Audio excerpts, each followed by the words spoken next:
अस्सलामुअलैकुम dear students, कैसे हैं आप सब लोग। उम्मीद है सब लोग ठीक ठाक होंगे और उनके पेपर्स बहुत अच्छे से गुजर रहे होंगे। छुट्टियां हैं आप लोगों को ईद की, तो मैंने सोचा कि इन्हीं छुट्टियों में एक आधा और भी पेपर साथ लेके चले। जनरल मैथ्स और मैथमेटिक्स का तो हो चुका है, मतलब काफ़ी हद तक हमने वीडियोस बना ली हैं, तो मुझे लगा कि अब उन पेपर्स की तरफ भी हम लोगों को डाइवर्ट करना चाहिए, आना चाहिए जिनमें कम छुट्टियां हैं। तो फिजिक्स में as compared to other papers कम छुट्टियां हैं, तो मुझे लगा कि उनके लिए भी मैं आप लोगों के साथ एक आधी वीडियो शेयर करूं, बाकी इंशाल्लाह हम लोग फिजिक्स के पेपर में जो आपको एक छुट्टी है, आई गेस ये 2 छुट्टियां जितनी भी हैं, उसमें हम लोग फुल वीडियोस बनाएंगे। तो अभी मैंने कहा कि आप लोगों का टाइम वेस्ट ना हो, और 7 के करीब आप लोगों को छुट्टियां हैं, जिसमें से 3 दिन भी अगर आप ईद सेलिब्रेट करें या 2 दिन भी आप ईद सेलिब्रेट करें, तो आपके पास 5 छुट्टियां फिर बचती हैं, 4 छुट्टियां, जिसमें 2 दिन मैथ्स को लगाएं और एक आधा दिन आप लोग 2 या 3 दिन भी मैथ्स को लगाएं, तो एक आधा दिन आप लोग दूसरे पेपर को भी लगाएं जिस पर कम छुट्टियां हैं। तो फिजिक्स का मैं आप लोगों के साथ आज वीडियो शेयर करूंगी। आज मैं आप लोगों को इस वीडियो में चैप्टर नंबर 1 फिजिक्स की इंपॉर्टेंट तरीन डेफिनेशंस बताऊंगी। इंशाल्लाह नेक्स्ट वीडियो में चैप्टर नंबर 2 की मोस्ट इंपॉर्टेंट डेफिनेशंस और शॉर्ट क्वेश्चंस जो है आप लोगों के साथ शेयर करूंगी 9th क्लास के। तो चैप्टर नंबर 1 की कौन कौन सी इंपॉर्टेंट है वो आप लोगों को मैं बताती हूँ, स्क्रीन पे देखिएगा। तो चैप्टर नंबर 1 की जो डेफिनेशन है वो आप लोगों को स्क्रीन पे नजर आ रही है। जैसे कि नंबर 1 पे है, write down the SI unit of temperature, electric current, force and electric charge. English में भी लिखा है, नीचे उर्दू में भी लिखा है। जो उर्दू मीडियम के स्टूडेंट्स हैं जिन्होंने उर्दू में रखा है, तो वो भी नीचे पढ़ सकते हैं। तो आपने ऐसा यूनिट बताने हैं इलेक्ट्रिक करंट, फोर्स और इलेक्ट्रिक चार्ज के। उसके बाद नेक्स्ट है, define positive and negative zero error of vernier caliper. Very important and very tricky question, SLO base आप लोगों के क्वेश्चन है, तो ये बहुत इंपॉर्टेंट है। नीचे उर्दू में भी है, वो आप लोग देख सकते हैं।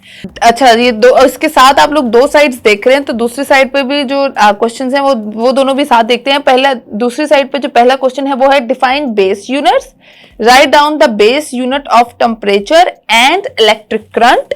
Again very important and very tricky question, आपने लाजमी प्रिपेयर करके जाना है। नेक्स्ट ये जो क्वेश्चन है ये है, write down 2 demerits of measuring instruments used in the past में जो भी इंस्ट्रूमेंट मेजरिंग के लिए यूज किए जाते थे, आपने उनके 2 demerits लिखने हैं, और ये उर्दू में भी नीचे लिखा है, आप लोग उसको भी देख सकते हैं। उसके बाद नेक्स्ट बढ़ते हैं क्वेश्चन नंबर 5 की तरफ। What role SI unit have played in the development of science. Urdu में भी लिखा है, साइंस की तरक्की में SI यूनिट ने क्या किरदार अदा किया है। ये बहुत इंपॉर्टेंट है, अगेन मतलब थोड़ा ट्रिकी है, तो आप लोग ये भी लाजमी प्रिपेयर कर लें, आप लोगों को पता होना चाहिए। अगर इंपॉर्टेंट उस तरीके से नहीं भी है, मगर फिर भी एग्जामिनर पूछ सकता है। उसके बाद नेक्स्ट है, derived units. What is derived units, और give name of any 2 derived units. ठीक है, ये तो बहुत ही इंपॉर्टेंट क्वेश्चन है ना, ये आपने लाजमी प्रिपेयर करके जाना। फिर नंबर 7 पे है, write down the name of any 2 instruments of measuring length. ठीक है, लंबाई की पैमाइश के लिए इस्तेमाल होने वाले 2 पैमाइशी आलात के नाम लिखें। ठीक है, ये बहुत इंपॉर्टेंट है, ये भी आप लोगों ने देख लेना है। उसके बाद 8 पे है, what is meant by prefixes, give 2 examples. Prefixes एक ऐसा क्वेश्चन है जो कि शॉर्ट में भी पूछा जा सकता है और बहुत इंपॉर्टेंट है।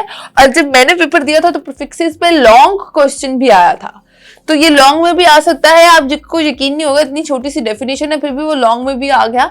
तो आप लोगों ने ये लॉन्ग और शॉर्ट दोनों के लिए प्रिपेयर करना है। अगर आप लॉन्ग के लिए प्रिपेयर करेंगे तो ज्यादा अच्छी बात है, शॉर्ट उसी के अंदर तैयार हो जाएगा। इसके बाद नंबर 9 पे है, why is the use of zero error necessary in a measuring instrument। उसके बाद है नंबर 10 पे कुछ डेफिनेशंस, वो कौन कौन सी हैं। डेफिनेशंस जो आप लोगों ने लाजमी करनी है वो, define geophysics, define plasma physics, ये दोनों बहुत इंपॉर्टेंट है। और उसके अलावा जो ब्रांचेस ऑफ फिजिक्स है वो आपने लाजमी प्रिपेयर करके जानी है, लॉन्ग और शॉर्ट दोनों के लिए। ठीक है, ब्रांचेस ऑफ फिजिक्स की ईच की आपको डेफिनेशन जो है वो आनी चाहिए। ये हो गया आपका क्वेश्चन नंबर 10। फिर क्वेश्चन नंबर 11 है, write 2 important parts of vernier caliper. ठीक है, और write 2 important parts of screw gauge का भी पूछा जा सकता है, तो वो भी आप लोगों ने प्रिपेयर करना है। ये हो गया आपका फर्स्ट चैप्टर। तो फिजिक्स में आपका जो फर्स्ट चैप्टर है वो बहुत इंपॉर्टेंट रखता है आपकी पूरी बुक के अंदर। फर्स्ट है, सेकंड है, और इस तरह सारे चैप्टर्स इंपॉर्टेंट, मगर फर्स्ट चैप्टर लाजमी बहुत इंपॉर्टेंस रखता है। लॉन्ग क्वेश्चन इसमें से बहुत आते हैं, जैसे मैंने आपको बताया प्रीफिक्सेस का भी लॉन्ग आ सकता है, ब्रांचेस ऑफ फिजिक्स का भी पूरा लॉन्ग आ सकता है, और उसी में से शॉर्ट्स भी बनेंगे आपके। तो आप लोगों ने ये वाले क्वेश्चन चैप्टर नंबर 1 के लाजमी प्रिपेयर करने हैं। इंशाल्लाह नेक्स्ट वीडियो में आप लोगों को मैं चैप्टर नंबर 2 के इंपॉर्टेंट शॉर्ट क्वेश्चन जो है मैं आप लोगों को बताऊंगी। मुझे फिलहाल के लिए दी इजाजत, अल्लाह निगहबान, तब तक के लिए अल्लाह हाफ़िज़।